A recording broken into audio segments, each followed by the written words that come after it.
여러분 자신이 내면의 동기를 살피면서 그 일을 하는 것이 얼마나 중요한 것인지에 대한 이야기를 하려고 합니다. 제목은 내면의 동기를 살피는 것 이렇게 정했고요. 요한복음 20장 예수님이 부활하고 나서 제자들하고 같이 만나는 장면에 대한 이야기입니다. 근데 이게 예수님이 제자들하고 만날 때 그 자리에 미처 참석하지 못한 사람이 도마였어요. 그 예수님이 부활하고 난 다음에 이 도마의 또 말과 또 그가 한 이야기들을 갖고 여러분들하고 오늘은 내면의 동기를 살피는 것에 대한 이야기들을 해보려고 합니다. 여러분이 가지고 계신 성경 앱을 펴시고 제가 PPT를 안 가져온 벌로 제가 읽도록 하겠습니다. 요한복음 20장 24절에서 29절. 제 거는 세번역 성경으로 찍혀 있습니다. 12제자 중 디두모라고 하는 도마는 예수님이 오셨을 때 그들과 함께 있지 않았다. 다른 제자들이 도마에게 주님을 보았다고 했을 때 그는 예수님의 손바닥에 있는 못자국을 보고 또 그 못자국에 손가락을 넣어보며 예수님의 옆구리에 손을 넣어보지 않고는 믿지 않겠다고 말하였다. 8일 후에 제자들은 다시 집 안에 모여 있었고 거기에는 도마도 함께 있었다. 그때도 문이 잠겼는데 예수님이 나타나 그들 가운데서 다들 잘 있었느냐 하고 말씀하셨다. 그리고서 도마에게 내 손가락을 내밀어 내 손바닥에 넣어보고 내 손을 내밀어 내 옆구리에 넣어보아라. 그리고 믿음 없는 자가 되지 말고 믿는 자가 되어라 하셨다. 그러자 도마는 나의 주님이시며 나의 하나님이십니다 하고 대답하였다. 그때 예수님이 도마에게 너는 나를 보고서 믿느냐? 보지 않고 믿는 자는 정말 행복한 사람이다 하고 말씀하셨다. 요한복음은 우리에게 굉장히 많은 정보들을 제공해주고 있습니다. 마태, 마가, 누가에 나오는 정보보다 훨씬 더 풍성한 정보들을 제공해주고 있는데요. 예수님이 이 땅에 오셨을 때 이 이스라엘 지역은 굉장히 혼란스러운 지역이었습니다. 여러분 다 아시다시피 유다 지역은 로마에서 직접 파송한 총독이 다스리고 있었던 시기였고 예수님 이제 여기서 심판을 받으시죠. 그리고 헤롯 가문의 집안 출신들 자녀들 2명이 이 갈릴리 지방하고 다른 북쪽 지방의 분봉왕으로 있었습니다. 헤롯 안티바, 그 다음에 헤롯 빌립, 이 두 아들이 각각의 다른 지역을 섬기고 있었던 이스라엘이 그렇게 3개의 지역으로 나뉘어져서 통치를 받고 있었을 시기였습니다.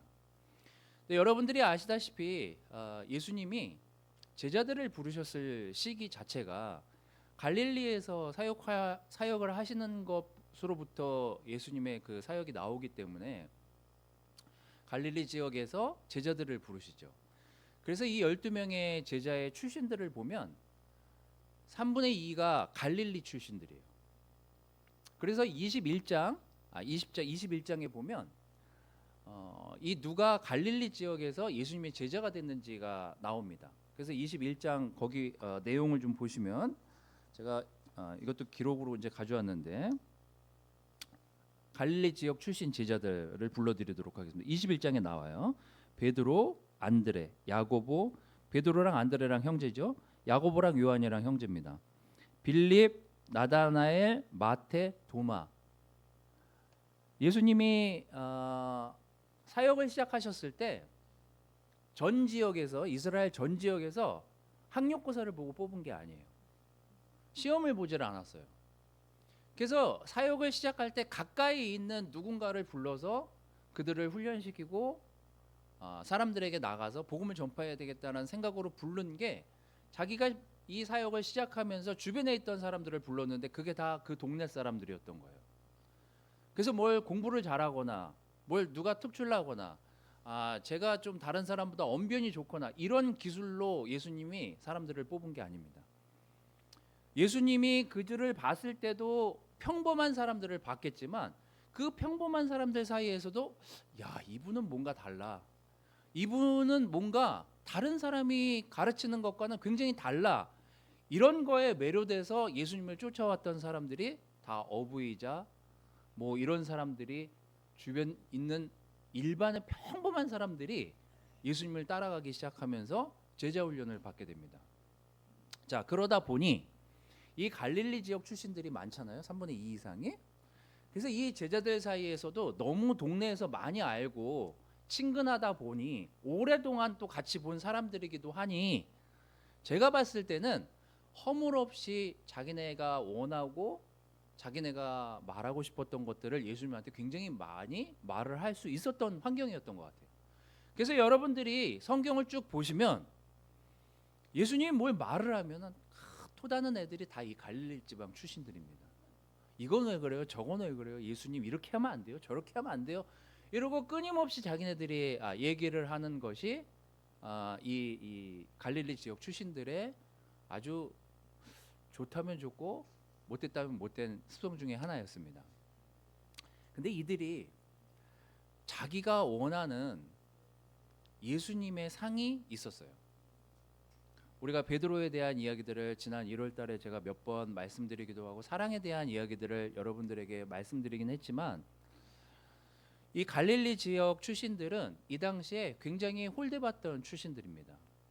그리고 이제 저항 세력, 지금 이제 우리나라로 말하면 3.1 운동 할 때 그 독립군들처럼 저항 세력이 많은 지역이 이 갈릴리 지역이었기 때문에 이 갈릴리 지역 출신이라고 하면은 다들 이렇게 소스라치게 놀라는 그런 습성들이 있었어요. 특히나 로마 총독이 파견한 그 지역뿐만 아니라 많은 지역에서 이 갈릴리 지역 출신들이 레지스탕스, 독립군 같은 역할들을 했기 때문에 이 갈릴리 지역 출신들에 대한 경각심들이 있었습니다.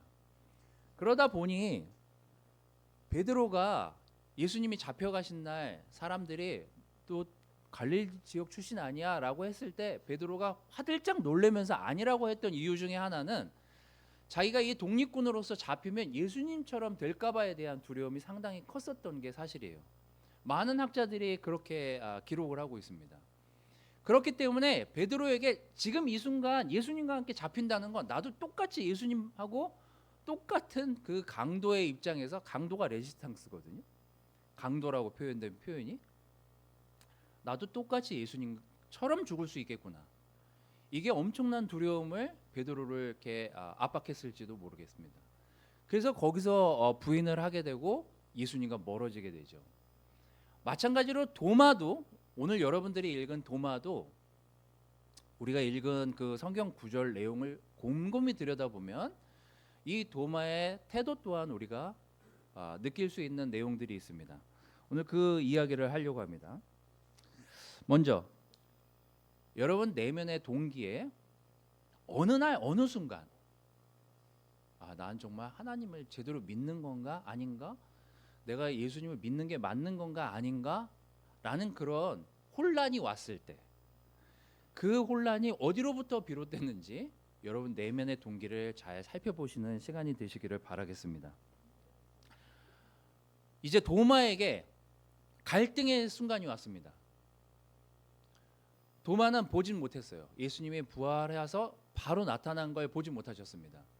왜냐하면 그 자리에 없었을 뿐만 아니라 마리아가 놀래서, 여러분들이 이 20장 앞에 보면 마리아랑 놀라가지고 뛰쳐나와요. 예수님을 직접 보고 예수님의 그 손과 옆구리를 보면서 너무 깜짝 놀라서 막 뛰쳐나오면서 예수님이 살아나셨어요. 예수님이 살아나셨어요 라고 하면서 뛰쳐나오는 것들을 만난 제자들이 베드로랑 그 몇 명의 제자들입니다. 화들짝 놀라고 뛰쳐나와서 제자들에게 알렸을 때 제자들이 처음에 믿지 못했어요. 그리고 나중에 좀 시간이 지난 다음에 제자들에게 예수님이 나타나십니다. 이때도 도마가 없었어요. 그런데 예수님이 그들에게 나타나셔서 자, 내 손하고 내 옆구리를 봐 라고 하면서 이들에게 이야기를 하셨을 때 베드로랑 그 몇 명의 제자들이 너무나 깜짝 놀라면서 뭐라고 표현하냐면 너무 기뻤다라고 표현합니다. 그러지 않겠어요?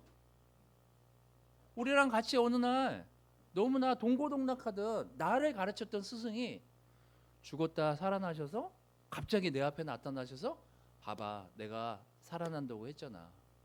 내가 다시 너희들 앞에 나타난다고 했잖아 라고 했을 때 그 기쁨은 이루 말할 수 없었을 거예요. 만약에 여러분들하고 동고동락하던 예수님이 죽었다 살아나셔서 여러분 앞에 실물로 다시 나타난다고 생각해 보세요. 그 기분을 제자들이 아주 공통적으로 느꼈었던 것 같습니다. 그리고 오늘 저희가 본 본문이 바로 도마에 대한 이야기예요. 제가 거기서부터 보도록 하겠습니다. 예수님의 손바닥에 있는 못자국을 보고 또 그 못자국에 손가락을 넣어보며 예수님의 옆구리에 손을 넣어보지 않고는 믿지 않겠다고 말하였다. 이게 도마가 한 얘기입니다.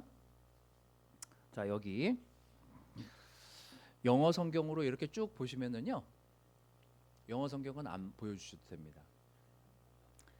뭐 여러 버전들을 보지만 이거는 공통 버전이에요. 공통으로 나와 있는 똑같은 표현인데 I cannot believe라고 기술이 안 돼 있습니다.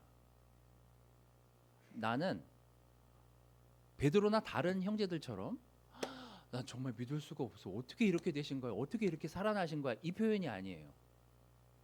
I will not believe라고 기술돼 있습니다. 그건 뭐예요? 의지잖아요. 공부 다 하니까, 그죠? 의지잖아요. 나는 믿지 않을 거야.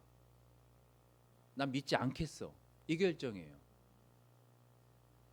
근데 모든 성경이 그렇게 기술하고 있습니다. 왜?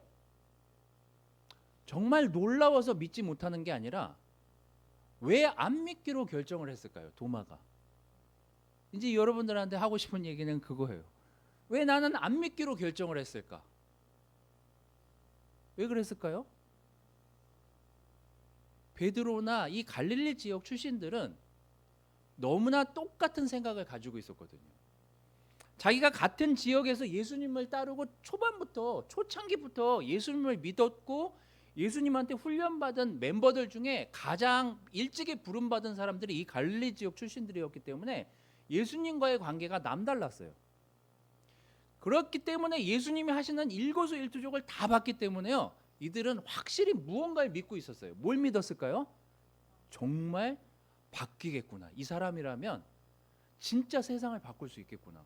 이 정도의 힘이라면, 이 정도의 능력이라면 이거는 정말 믿을 만해. 그걸 믿었어요. 그래서 그들에게는 한 가지 믿음이 무엇이었냐면 정말 이제 새 나라가 도래하겠구나. 근데 그 장면이 곳곳에 나오잖아요. 우리가 읽은 사복음서를 곰곰이 여러분들이 쭉 읽어보면 곳곳에 나와요. 이런 기술들이. 내가 예수님을 믿어야 하는 그 동기를 살펴야 되는 시점이 바로 이 지점입니다. 여러분이 예수님을 어느 때는 되게 믿었다가 어느 때는 되게 믿지 못하는 그 시기가 도래하는 그 타이밍에 왜 나는 믿음이 흔들릴까요? 제가 그 사무실에서 아침에 있다가 보면 그 옆에 학원이, 제가 그 원장님을 굉장히 부러워하는데 2시쯤 출연하십니다. 2시쯤 나와요. 그리고 밤에 한 10시까지 학생들을 가르칩니다. 그런데 선생님들도 거기 한 3, 4명 있어요. 아이들이 한 4시인가 5시부터 뭐 학교 끝나고 오기 시작할 때니까 4시부터 4시인가 5시 하여튼 그때부터 애들이 이제 한 명 한 명씩 오기 시작해요. 그리고 10시까지 애들이 거기서 밥도 거기서 먹어요. 복도에서 막 햄버거 먹는 애도 있고 뭐 주로 제가 애들을 막 그 사무실 안에 들어와서 먹게 하고 싶은데 너무 지저분할까 봐 애들이. 근데 복도에서 뭐 김밥을 먹고 그러고 살아요. 그 나는 여러분 그 중고등부 여기 온다고 그렇게 제가 어제 늦게 알았는데 여러분들이 온다. 어떻게 그렇게 김밥과 막 대충 밥을 먹고 학원에 10시까지 있는 거예요? 에?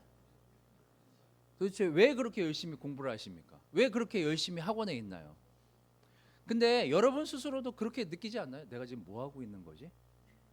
여러분도 그런 느낌을 받을 때가 있습니까? 또 대학에 가잖아요. 저 때랑 여러분 때랑 되게 다른 것 같아요. 저 때랑 태경이 때랑 다르고 태경이 때랑 그 뒤에 또 캠퍼스 세대랑 다른 것 같고 애들이 잘 놀질 못해요. 뭘 자꾸 해야 될 것들이 너무 많은 미래 인생을 살다 보니까 불안해서 놀질 못해요. 잘. 그래도 노는 친구들이 있긴 있지. 하지만 하지만 대부분의 친구들이 놀아도 될 수 있는 상황임에도 불구하고 불안해서 그 노는 것조차도 잘 즐기지 못하는 나라가 우리나라입니다. 이 예수님의 제자들에게 있어서의 삶은 어쩌면 자기들이 원하는 방법과 길과 예수님이 원하는 방법과 길이 너무 다르다는 걸 예수님이 돌아가실 때까지 몰랐던 것 같아요. 도마가 그랬어요.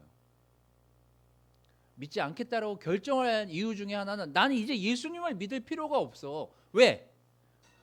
내가 원하던 그 방법대로 예수님이 살고 예수님이 그렇게 우리를 인도하지 않았기 때문이야 라는 그 실망감이 크다 보니까 예수님을 믿지 못해요. 예수님을 따라가고 싶어 하지도 않습니다. 나는 절대 안 믿을 거야. 난 이제 예수님 이제 나한테 있어서 예수님은 없어. 왜? 내가 원하던 그 길과 예수님이 원하던 길이 너무나 달랐거든요. 그걸 그때 알았어요. 예수님이 그때 그렇게 죽을 거라고는, 그렇게 힘없이 맥없이 무너지고 죽을 거라고는 상상도 할 수 없는 일이 자신들한테 일어난 거예요. 마태복음 20장 21절 22절 이것도 제가 읽어드리도록 하겠습니다. 그때 세베대의 아들 야고보와 요한이겠죠. 이들은 경쟁 관계에 있었습니다. 그 아들들을 데리고 예수님께 와서 어머니가 뭐라고 얘기합니까? 내가 원하는 게 무엇이냐라고 이 엄마한테 물어봤을 때 저의 이 두 아들을 주님의 나라에서 하나는 주님의 오른편에 하나는 주님의 왼편에 앉아있게 해 주십시오. 너무나 잘 아는 내용이잖아요. 이 어머니가 얘기한 것도 결국은 이 땅에서의 그 나라였던 거예요.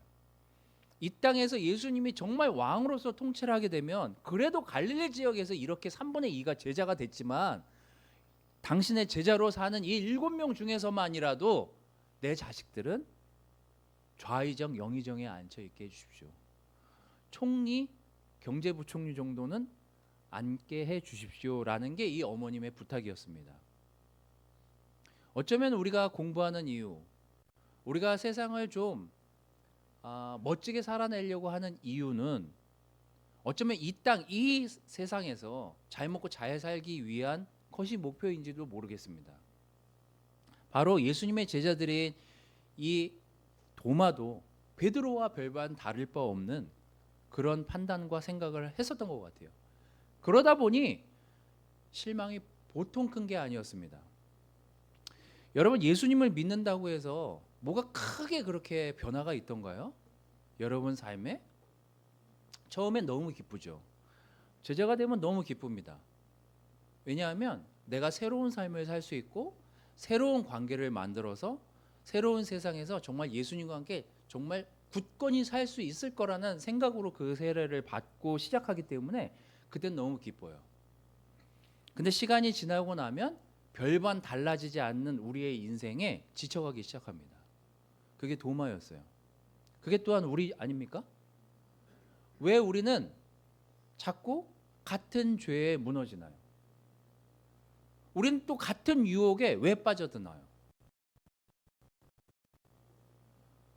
우리는 인간으로 살면서 이 세상에서 받고자 하는 그 유혹을 피할 수가 없습니다. 그 욕망을 피하기가 어려워요. 그런 것들을 지켜내는 게 굉장히 쉽지 않습니다. 크게 달라지지 않아요, 여러분. 막 내가 예수님을 믿는다고 막 크게 막 갑자기 막 내가 갑자기 진짜 영의정이 되고, 그건 옛날 거고, 총리가 되거나 막 국회의원에 당선되거나 뭐 또 뭐예요? 또 뭐 사장이 되거나 막 갑자기 내일 막 돈이 쏟아져 내리거나 이러지 않아요. 똑같아요. 똑같이 가족에서 일어나는 일들이 일어나고, 똑같이 괴롭히는 일들이 일어나고, 똑같이 빌런들이 등장하고 내 인생에, 그게 끊임없이 일어나는 삶이 우리의 삶입니다. 우리도 도마처럼 나는 왜 내게 이런 일이 일어나는지 알 수 없어. 난 예수님을 믿고 싶지 않아. 이런 시간들이 반드시 존재하게 돼 있습니다. 저는 아직도 제 어렸을 적에 제가 그렇게 끊임없이 엄마를 살려달라고 했음에도 불구하고 어머니를 데려가 가신 그 내 초등학교 3학년 때 그 하나님을 잊지 못해요. 아니 왜 나처럼 이렇게 죄도 없이 기도를 열심히 했는데 도대체 왜 우리 집에 우리 엄마를 하필 데리고 가신 거야? 라는 그 힘듦이 아직도 잊혀지지가 않아요. 그 어린 시절의 기도였음에도 불구하고 지금은 충분히 이해합니다. 충분히 성장했고 충분히 그때 하나님 왜 데리고 가셨는지에 대한 생각을 지금은 좀 다르게 하고 있어요. 하지만 그때는 몰랐어요. 그때는 너무 괴로웠고 저희 집만 저주받은 것 같고 저희 집만 힘든 상황이 도래한 것 같고 전 그런 줄 알았습니다. 근데 다 그런 시기들이 도래하더라고요. 시간만 다를 뿐입니다. 저에게 도마와 같은 마음이 있어요. 어떤 일이 교회에서 누군가 기도해달라고 했을 때 그 기도를 저도 열심히 하는데 그 기도를 하나님이 들어주지 않아요. 그때 저는 입으로 이렇게 얘기합니다. 하나님 왜 자꾸 이러시는 거예요? 왜 자꾸 이런 기도는 안 들어주시는 거예요? 근데 이것도 하나님이 얘기해 주시잖아요. 이사야서 55장에 나오잖아요. 너의 때와 나의 때가 다르고 너의 생각과 나의 생각이 다르다고 너의 길과 내 길이 다르다고.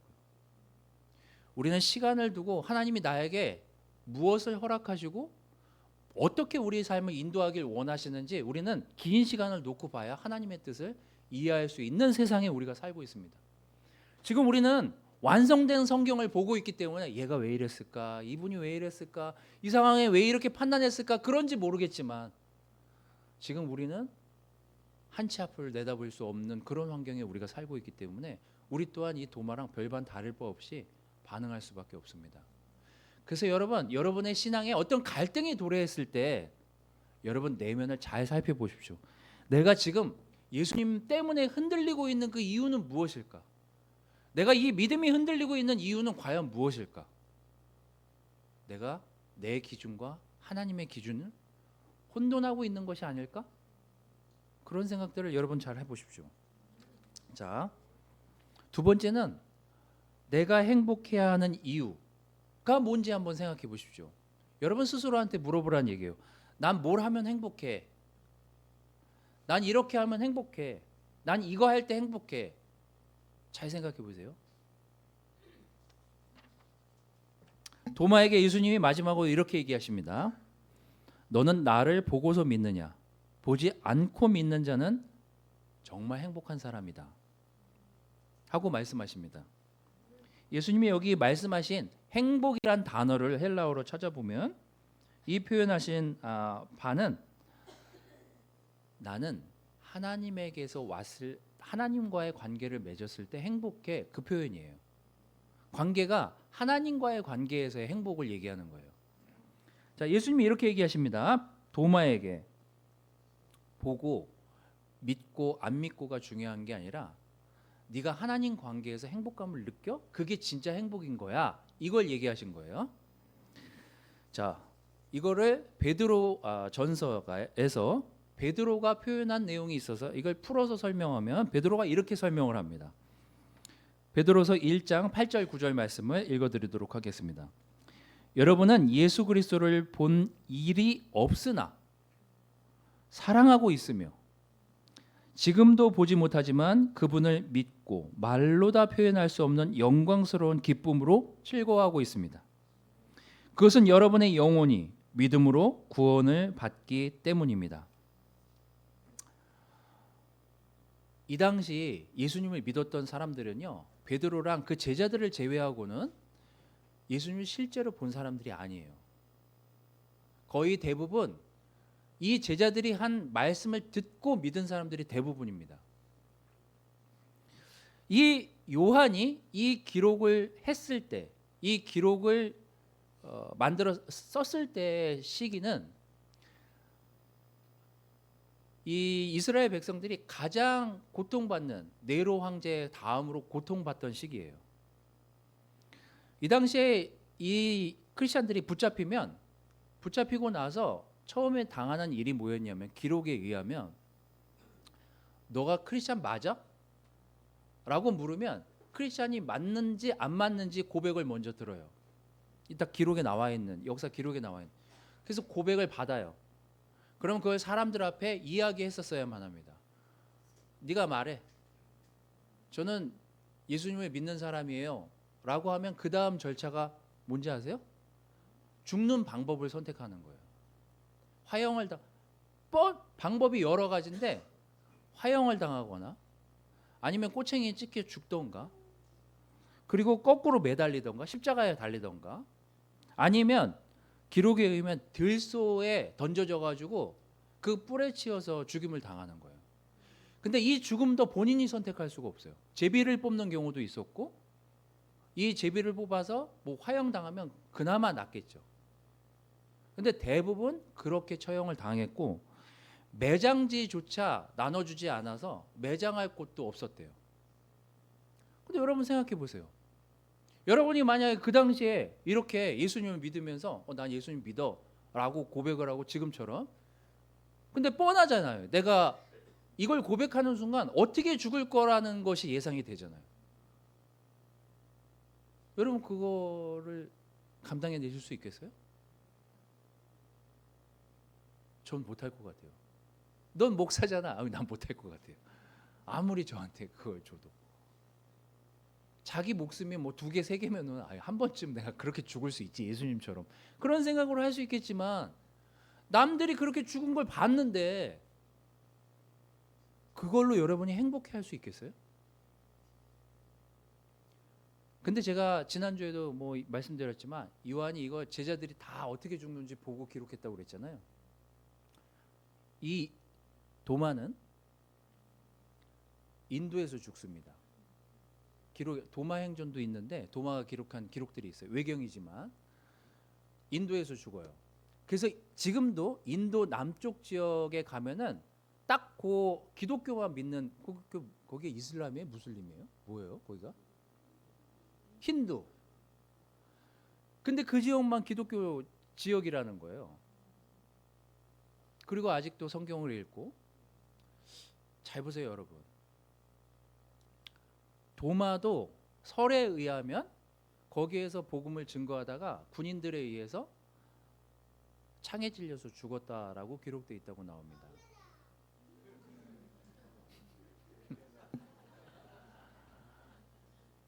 엄마 출연. 네. 자, 정리하도록 하겠습니다. 엄마가 와서 정리해야 돼. 여러분이 행복해하는 이유들을 제가 좀 가져왔습니다.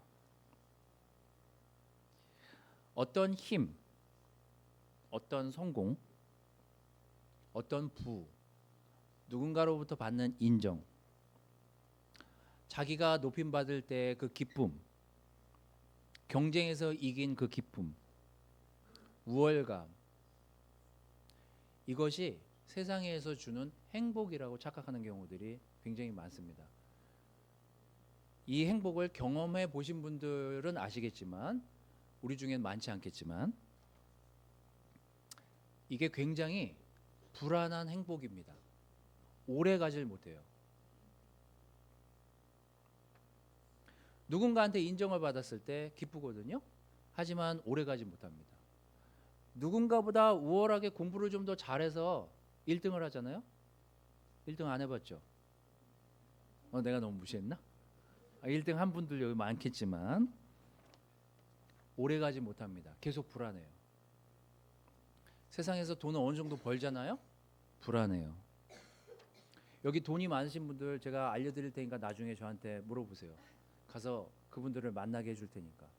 되게 행복하게 살 것 같죠? 불안해요. 돈 잃어버릴까 봐. 세상이 주는 기쁨들을 곰곰이 생각해 보시고, 아까 예수님이 얘기하신, 도마에게 얘기하신 행복, 네가 하나님 안에 있을 때 행복이 뭔지를 알면 네가 날 보지 않고서도 행복할 거야라는 그 말을 그 크리스찬들은 믿었던 거예요. 어떻게 믿었냐? 내가 이 땅에서 이렇게 고통받고 죽지만 정말 예수님이 만들어 놓으신 그 세상에서 정말 우리는 행복하게 살 수 있을 거야라는 그 긴 희망을 보면서 그 인내와 그 고통을 감내한 거예요. 베드로는 그걸 봤고 요한도 그걸 봤어요. 제자들이 모두 다 사람들이 예수님을 보지도 않고 믿는 것에 대해서 너무나 감사해하면서 쓴 내용들이에요. 예수님이 주시는 기쁨, 성령의 열매를 포함해서 이런 것들입니다. 마태복음 5장에 산상수훈에 예수님이 이런 사람은 행복할 것이다 라고 한 부분들이 있잖아요. 그걸 여러분 꼭 읽어보십시오. 온유한 사람 행복하다라고 나오잖아요. 마음이 가난한 사람 행복하다고 나오잖아요.